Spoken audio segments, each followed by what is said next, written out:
제너레이션 리콤비네이션 프로세스가 뭔지에 대해서 한번 얘기를 해보겠습니다. 자, 제너레이션 리콤비네이션 프로세스는 캐리어를 생성하거나 제거하는 프로세스인데 이게 어떨 때 생기냐면 자, 이퀴리브리엄 컨디션 상태가 깨졌을 때 자, 뭐 외부에서 전압을 가해주던지 아니면 외부에서 어떤 에너지가 공급되면서 일렉트론 홀페어가 추가적으로 생성되거나 사라졌을 때가 생기겠죠. 그러면 이것들이 이퀴리브리엄 컨디션 상태로 돌아가려는 특성이 있습니다. 그래서 이렇게 돌아가는데 도움을 주는 게 리콤비네이션과 제너레이션 프로세스라고 생각을 하면 되겠습니다. 예를 들어서 우리가 실리콘 내에 갑자기 이퀴리브리엄 컨디션 상태였다가 어떤 외부에서 빛 같은 게 들어와서 캐리어가 추가적으로 더 많아졌다고 해봅시다. 그러면 이게 원래 상태로 돌아가려고 하겠죠. 무슨 말인지 이해하셨나요? 갑자기 생겼으면 이걸 원래 상태로 돌리고 싶어하는 특성 때문에 리콤비네이션을 일으킵니다. 그래서 리콤비네이션을 일으켜서 요거를 다시 원래대로 쭉 돌리려고 하는 거고요. 그리고 나서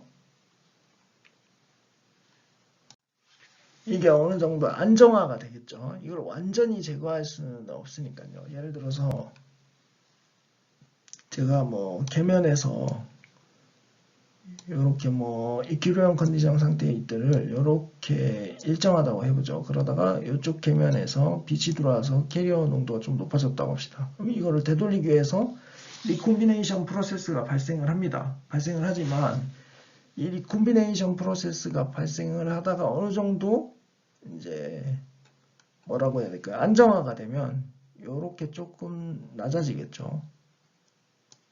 이게 이렇게 만들 수는 없습니다.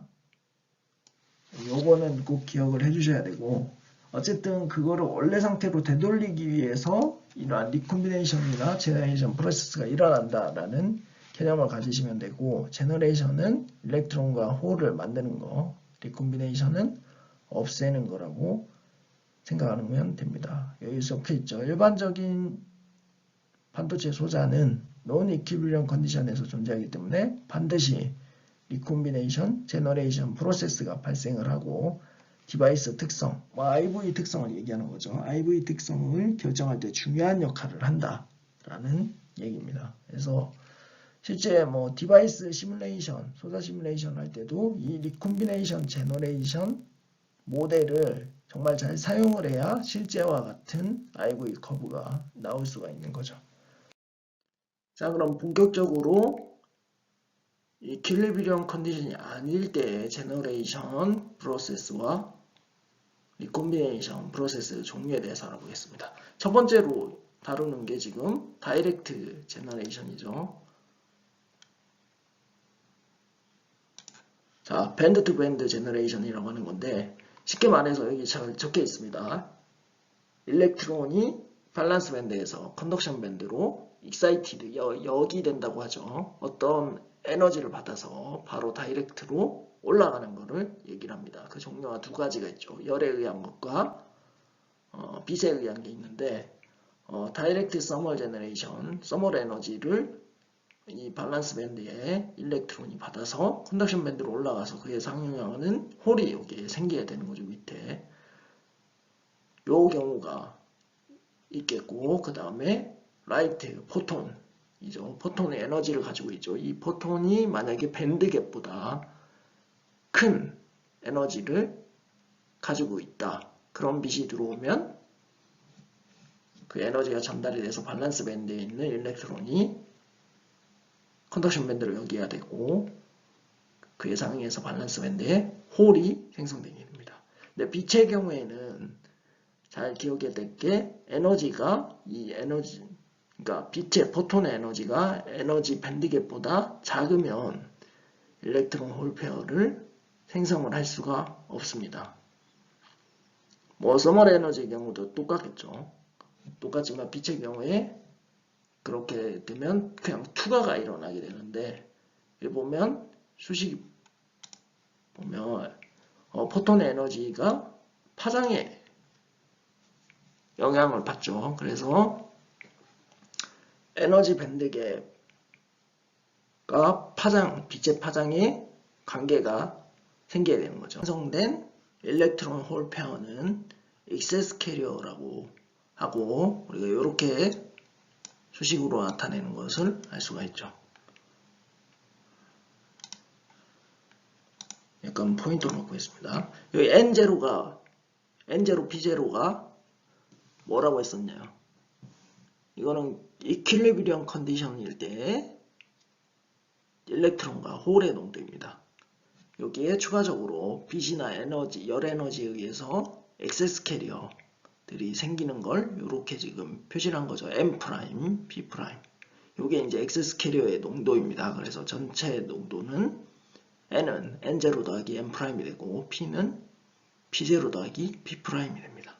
근데 여기서 우리가 잘 알아야 될 게 차지 뉴트럴리티 특성 때문에 그러니까 전자만 하나만 생길 수는 없죠. 왜냐하면 이 밸런스 밴드에 있는 일렉트론이 역이돼서 전자가 생기기 때문에 반드시 전공이 생길 수밖에 없죠. 그래서 M'과 P'이 농도가 거의 같다라고 생각하면 되겠습니다. 다음으로 인다이렉트 제너레이션 프로세스 중 하나인 RG 센터 제너레이션에 대해서 알아보도록 하겠습니다. 여기서 RG는 리콤비네이션 제너레이션을 의미하는 거죠. 그래서 이 리콤비네이션 제너레이션 센터에 의해서 제너레이션이 생기는 현상을 RG 센터 제너레이션이라고 합니다. 이때 RG 센터는 레디스 디펙이나 스페셜 임퓨리티 아톰이라고 정의를 할 수 있다고 적혀 있죠. 자, 여기 오른쪽에 아래 이 그림을 보면 실리콘에서 다양한 임퓨리티 아톰의 에너지 위치가 나타나 있죠. 어떤 물질을 넣느냐에 따라서 이 RG 센터에 해당하는 에너지 위치가 결정이 되게 됩니다. 자, 이 RG 리콤비네이션 제너레이션은 하이 퓨리티 세미컨덕터에서도 발생이 한다고 되어 있습니다. 이게 무슨 말이냐면 순수한 인트린직 세미컨덕터 경우에도 디펙이 아예 존재하진 않을 수 없기 때문에 이 RG 리콤비네이션 제너레이션 센터가 존재한다는 것을 얘기를 하는 거고 이 RG 센터는 밴드갭 내에 에너지를 가져야겠죠. 그래야 제너레이션 하는데 좀 더 쉽게 제너레이션을 일으킬 수 있게 되는 거죠. 이 RG 센터 컨센트레이션 같은 경우는 우리가 강제로 주입해주는 도펀트들, 억셉터 도너 농도보다는 상대적으로 엄청 작은 농도를 가집니다. 하지만 열 에너지를 예를 들어서 가해줬을 때 밴드 투 밴드 제너레이션을 하기 위해서는 굉장히 많은 에너지가 필요가 하겠죠. 하지만 이게 우리가 어떤 RG 센터, 디펙이라든지 우리가 스페셜 임퓨리티 아톰 같은 거, 여기 보면 골드도 있고 망간도 있고 징크도 있고 여러 가지가 있죠. 이런 걸 강제로 약간 넣어줘서 이 RG 센터 에너지 레벨을 만들어주면 약간의 에너지만 가해줘도 이 밸런스 밴드에 있는 일렉트론이 여기 RG 센터로 올라가고 이 RG 센터에서 또 에너지를 조금만 받으면 컨덕션 밴드로 올라가서 제너레이션 현상이 생기게 되는 거죠. 이때 똑같이 홀이랑 일렉트론이 동시에 생기는 걸 알 수가 있습니다. 자, 그럼 이 경우는 언제 많이 쓰냐면 우리가 추후에 배우겠지만 PN 다이오드를 사용을 할 때 스위치로 사용하는 경우가 많습니다.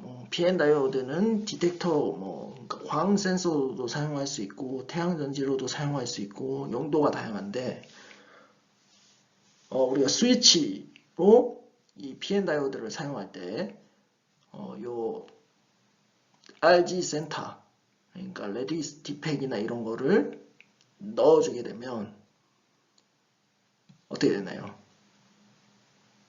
제너레이션이 훨씬 빨라지니까 속도가 훨씬 빨라지게 됩니다. 그러니까 PN 다이오드 스위치를 쓸 때 켜지는 시간이 빨라질 수 있게 되는 거죠. 그래서 그런 경우에 요거를 많이 사용을 합니다. 그래서 강제로 뭐 어떤 이런 골드나 이런 중간에 위치하는 그러니까 밴드갭 내의 중간에 위치한 에너지를 가지는 아톰들을 좀 그러니까 도핑을 해서 이런 제너레이션을 일으켜서 스위칭 속도를 빠르게 할 경우도 있습니다.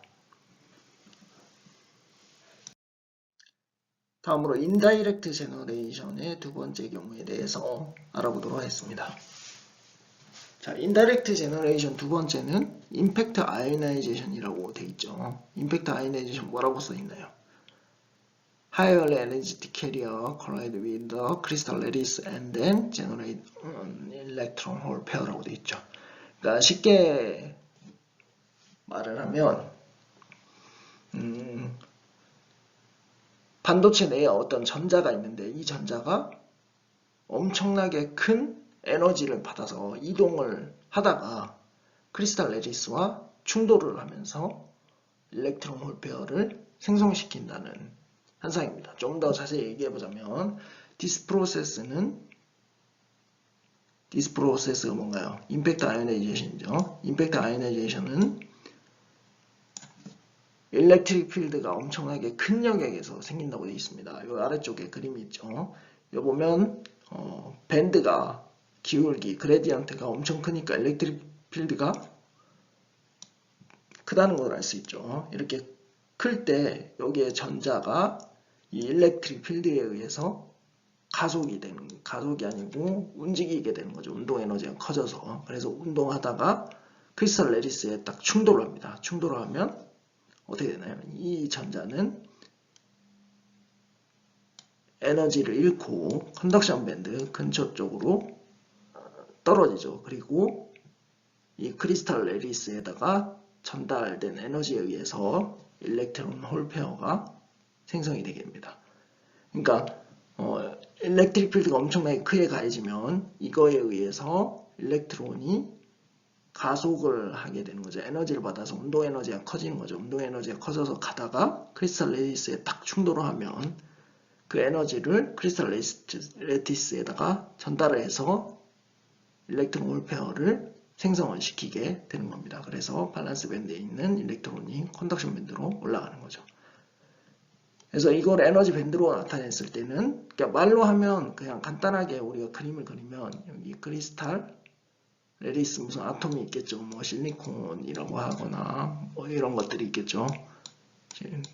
그림이 잘 안 그려지네요. 실리콘이 있는데 여기에 전자가 있어요. 전자가 있는데 일렉트릭 필드가 엄청나게 크게 걸리면 이게 엄청 큰 에너지를 가지고 이렇게 이동을 하겠죠. 그러다가 이 레디스에다가 쾅 충돌을 하면 에너지를 이쪽 레디스에다가 전달을 하는 거죠. 전달을 하면 이 아톰에서 일렉트론 홀 페어가 생성이 되는 겁니다. 그거를 에너지 밴드로 나타냈을 때 이렇게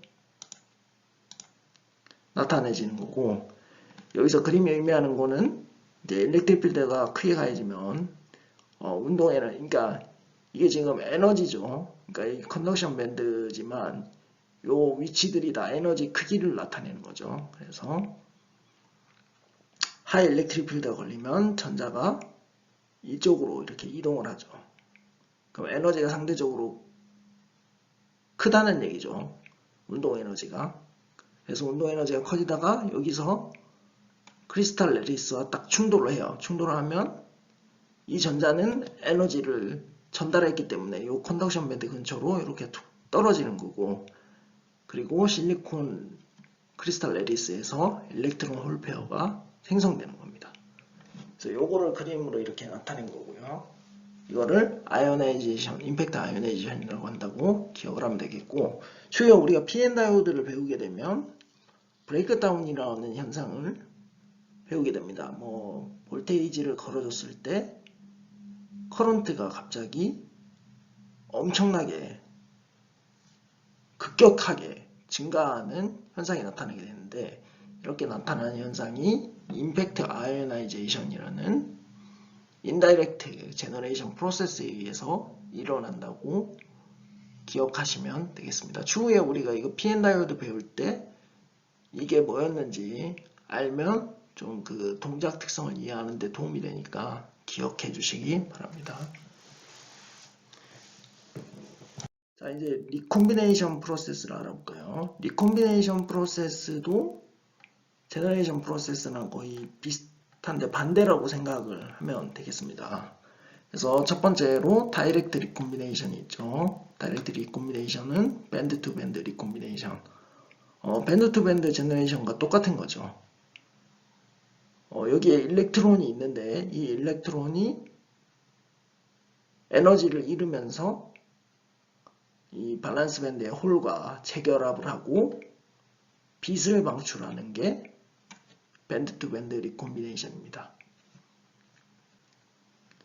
여기 설명이 적혀 있죠. Electron and hole in close vicinity recombined each other by falling electron from conduction band to valence band. 그러니까 홀과 일렉트론이 이렇게 가까이 있을 때 일렉트론이 에너지를 잃으면서 컨덕션 밴드에서 밸런스 밴드로 간 다음에 홀과 재결합하는 게 다이렉트 리콤비네이션이고, 이 경우에 어떻게 되나요?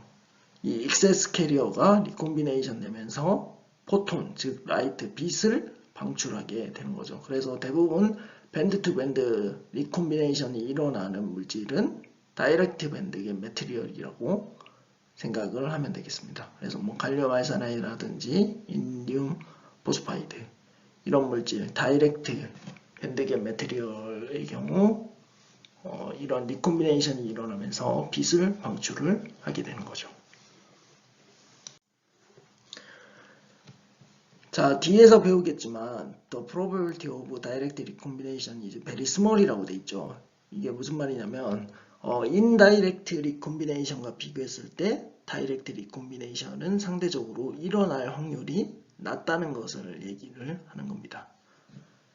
그래서 여기에 오른쪽에 돼 있죠. Net change rate of electron concentration in the conduction band. 즉, 컨덕션 밴드의 일렉트론의 시간에 따른 전자의 농도의 변화는 제너레이션 레이트 빼기 리콤비네이션 레이트에 비례한다고 할 수가 있죠. 그래서 이걸 각각 나타내면 알파 R은 리콤비네이션과 관련된 컨스탄트 상수죠. 상수고 ni 제곱이라고 표시를 했죠. 그러니까 이쪽 알파 R 곱하기 ni 제곱은 서멀 제너레이션 레이트를 나타내는 겁니다. 일반적으로 서멀 제너레이션 레이트가 계속 일어난다고 했죠. 세미컨덕터 내에서. 물론 리콤비네이션도 일어나지만 그때 우리가 아까 앞에서 했을 때 서멀 제너레이션의 경우 제너레이션과 리콤비네이션 레이트가 같다고 했었죠. 그래서 이게 똑같이 그냥 알파 R이라는 상수를 리콤비네이션 콘스탄트 상수를 두는 거고, ni 제곱이 나오는 거는 홀의 농도 N0, 홀의 농도가 아니죠. N0 일렉트론의 농도, 그다음 P0 홀의 농도 곱시 ni 제곱이 된다고 했었죠. 매스 액션 로에 의해서 이퀴빌리엄 컨디션에서. 그렇기 때문에 이게 서멀 제너레이션 레이트가 되는 거고, 리콤비네이션 레이트는 알파 R 곱하기 NT-PT로 표현이 되는 거죠. 시간에 따라서 이 농도 변화가 달라지기 때문에 이렇게 표시를 한 거고, 그래서 마이너스 텀이 붙게 되는 겁니다. 그래서 요거를 뒷페이지에서 좀 더 상세히 수식적으로 한번 풀어볼 겁니다. 자, 그러면 다이렉트 리콤비네이션 프로세스를 좀 더 자세히 알아보기 위해서 몇 가지 가정을 하고 앞선 수식 DT, DNT는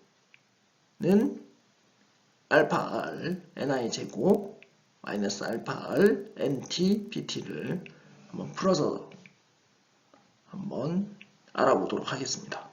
자, 첫 번째로 우리가 가정을 한 건 이니셜 익세스 캐리어, 즉 익세스 일렉트론과 홀 콘센트레이션이 같다 라고 가정을 합니다. 왜냐하면 일렉트론과 홀은 항상 쌍으로 재결합이 되기 때문에 M'과 P'은 초기 T가 0일 때 초기죠. 그러니까 시간이 0일 때는 같은 값을 가지게 되는 거죠. 그래서 이렇게 해놓고 우리가 이거 앞에 걸 한번 풀어보면 DTDNT는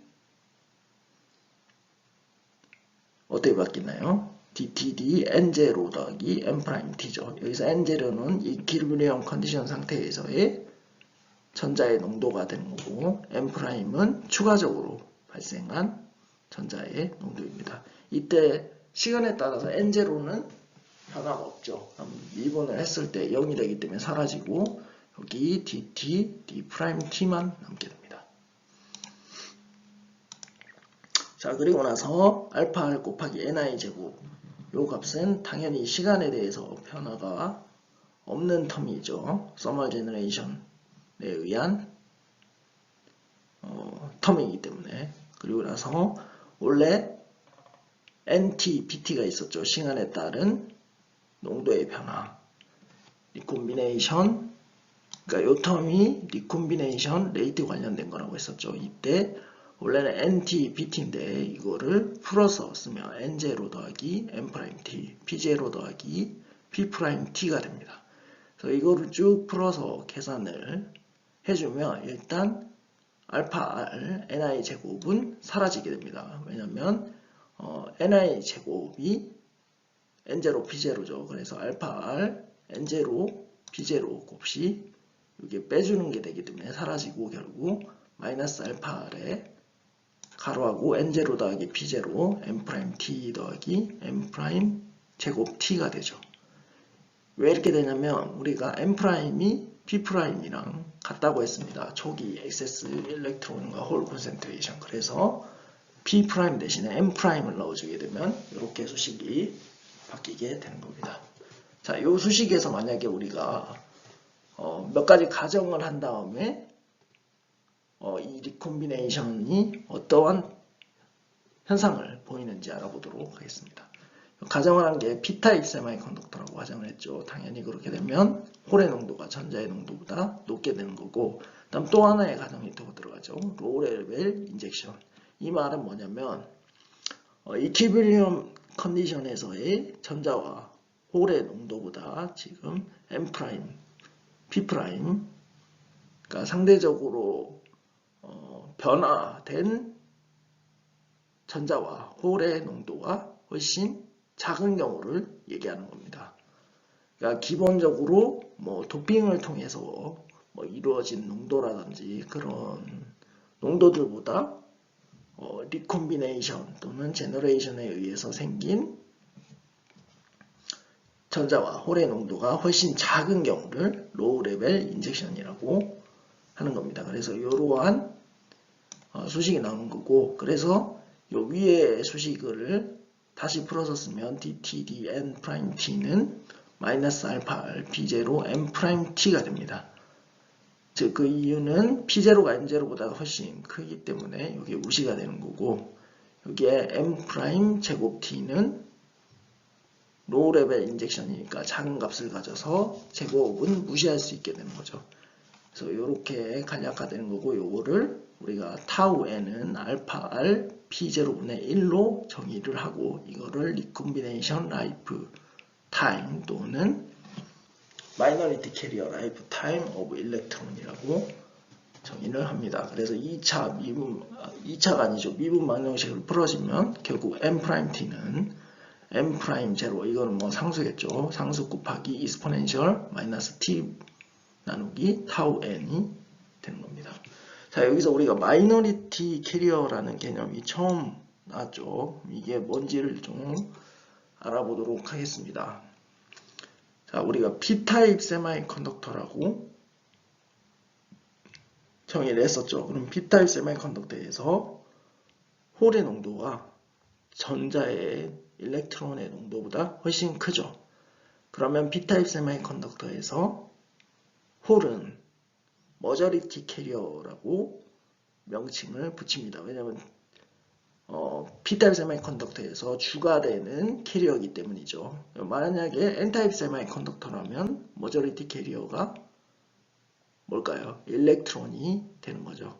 그러니까 마이너리티 캐리어는 상대적으로 B타입 세미컨덕터에서 그 메인이 되는 캐리어의 반대가 되는 거라고 생각하면 되겠습니다. 그러니까 P타입 세미컨덕터에서 홀은 머저리티 캐리어고 일렉트론은 마이너리티 캐리어가 됩니다. 왜냐하면 그 양이 굉장히 작기 때문이고요. 그리고 N타입 세미컨덕터에서는 일렉트론이 머저리티 캐리어고 홀이 마이너리티 캐리어가 되는 겁니다. 그래서 B타입 세미컨덕터에서 일렉트론은 마이너리티 캐리어죠. 그래서 이 마이너리티 캐리어가 시간에 따라서 어떻게 변하는지 여기 수식적으로 나타낸 것을 보면 결국 타우 n이라는 시간이 됐을 때 거의 대부분의 캐리어가 리컴비네이션 돼서 사라진다고 볼 수 있죠. 그래서 타우 n이라는 파라미터가 굉장히 중요한 파라미터가 되겠죠. 여기 타우 n이 들어가면 익스포넨셜 마이너스 1이 되고 이게 한 67% 이 정도 되니까 거의 없어진 거라고 생각을 할 수가 있죠. 그래서 이 타우 n을 중요한 리컴비네이션 라이프 타임이라고 정의를 하고 또는 마이너리티 캐리어 라이프 타임이라고 정의를 합니다. 그러니까 마이너리티 캐리어가 살아남는 시간이라고 보면 되죠. 이 시간이 됐을 때 대부분의 마이너리티 캐리어는 리콤비네이션 돼서 사라진다고 보면 되겠습니다. 이와 유사하게 N타입 세미컨덕터에서 이 위와 같은 방법을 이용해서 쭉 풀어보면 결국 타우 P가 알파 R N0분의 1이 되는 걸 알 수가 있죠. 그래서 이거는 리콤비네이션 라이프 타임 또는 마이너리티 캐리어 라이프 타임 오브 홀이죠. 자, 여기서 눈여겨봐야 될 게 결국 마이너리티 캐리어 라이프 타임에 영향을 주는 거는 머저리티 캐리어의 농도라는 것을 알 수가 있죠. 이 알파 R은 어차피 상수니까 뭐 어떻게 변화시킬 수가 없겠지만 요 머저리티 캐리어 농도는 우리가 충분히 바꿔줄 수 있죠. 그래서 머저리티 캐리어 농도가 높으면 높을수록 이 마이너리티 캐리어 라이프 타임은 어떻게 되나요? 줄어들죠. 그래서 요거를 기억해 주시면 되겠습니다. 그래서 N타입 경우에는 일렉트론의 농도가 증가하면 증가할수록 이 마이너리티 캐리어, 즉 홀의 마이너리티 캐리어인 홀의 라이프 타임이 점점 짧아진다는 걸 알 수가 있습니다. 자, 그래서 다이렉트 리콤비네이션에 대해서 우리가 앞에서 수식을 통해서 알아봤죠. 여기 그래프를 한번 살펴볼까요? 이 그래프를 보면 이 그래프는 X축이 시간이죠. 시간이고 Y축이 캐리어 콘센트레이션입니다. 그리고 로그로 나타냈죠. 지금 로그로 나타낸 거고 여기에 뭐라고 되어 있나요? 조건이 있죠. M 프라임, B 프라임이 0.1, P0 라고 되어 있죠. 이 말은 로우 레벨 인젝션이라는 얘기죠. 그리고 P타입 세미컨덕터라는 거를 알 수가 있죠. 그래서 P0가 10의 15승일 때 각각 머저리티 캐리어인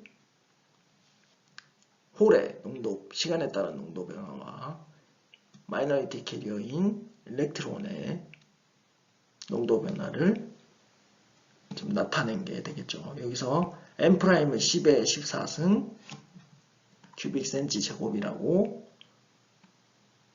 표시를 했네요. 자, 그러면 당연히 초기에 N'이랑 P'이 같은 값을 가지니까 P'은 10의 14승 큐빅 센치가 되는 거죠. 그래서 1.1 곱하기 10의 15승이 초기 T가 0일 때 홀의 농도가 되는 거고 전자의 농도는 여기 10의 14승이 되는 겁니다. 여기서 우리가 알 수 있는 거는 머저리티 캐리어일 경우에는 뭐 제너레이션에 의해서 생긴 캐리어가 존재하더라도 원래 이퀴리브리엄 컨디션일 때 비제로와 큰 차이가 없는 것을 알 수가 있죠.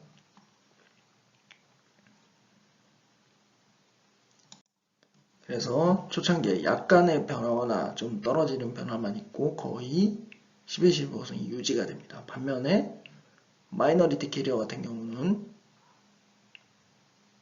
시간에 따라서 농도가 급격히 떨어지죠. 그 이유는 m't가 우리가 앞서서 m'0 곱하기 익스포넨셜 마이너스 t의 타우 n이라고 했었죠. 그래서 이거를 ln을 붙여줘서 이 로그 그래프에 대한 수식을 한번 알아보려고 하는 거죠. 그러기 위해서 ln을 붙이는 겁니다. ln을 붙여보면 어떻게 되나요? m'T, ln m't가 결국 초창기 값에서 마이너스 t 나누기 타우 n의 식을 가진다는 걸 알 수가 있습니다. 자, 이 말은 요 기울기가 타우분의 1이라는 얘기가 되는 거죠. x가 t일 때. 그래서 시간이 가면 갈수록 타우 n의 기울기만큼 마이너리티 캐리어 콘센트레이션이 감소를 하게 되는 겁니다. 자, 그래서 캐리어 라이프 타임에 대한 제너럴 익스프레션을 보면 캐리어 라이프 타임 타우는 알파 r 곱하기 n0 더하기 b0분의 1이라는 것을 알 수가 있죠. 여기서 P타입 세마이 컨덕터의 경우에는 마이너리티 캐리어인 전자의 라이프 타임, 캐리어 라이프 타임이 알파 r b0분의 1이라는 걸 알 수 있고 N타입 경우에는 마이너리티 캐리어인 B타입의 캐리어 라이프 타임이 알파 r n0분의 1이 되는 것을 알 수가 있습니다. 자, 그러면 인트린직 경우에는 어떻게 되나요? 2 알파 r ni분의 1이 되는 거죠. 자, 그 이유는 간단합니다. 요 제너럴 수식에서 자, P타입의 경우에는 N0보다 P0가 훨씬 크니까 N0가 무시돼서 요 수식이 나오는 거고요. 그리고 지우개를 좀 써볼까요? 그리고 N타입의 경우에는 N0가 B0보다 훨씬 크니까 B0가 무시돼서 이러한 수식이 나오는 겁니다. 그리고 인트린직인 경우에는 어떻게 되나요? N0와 B0, NI가 똑같죠. 그래서 이 NI가 나오는 거고 궁극적으로 이렇게 식이 나오게 되는 겁니다.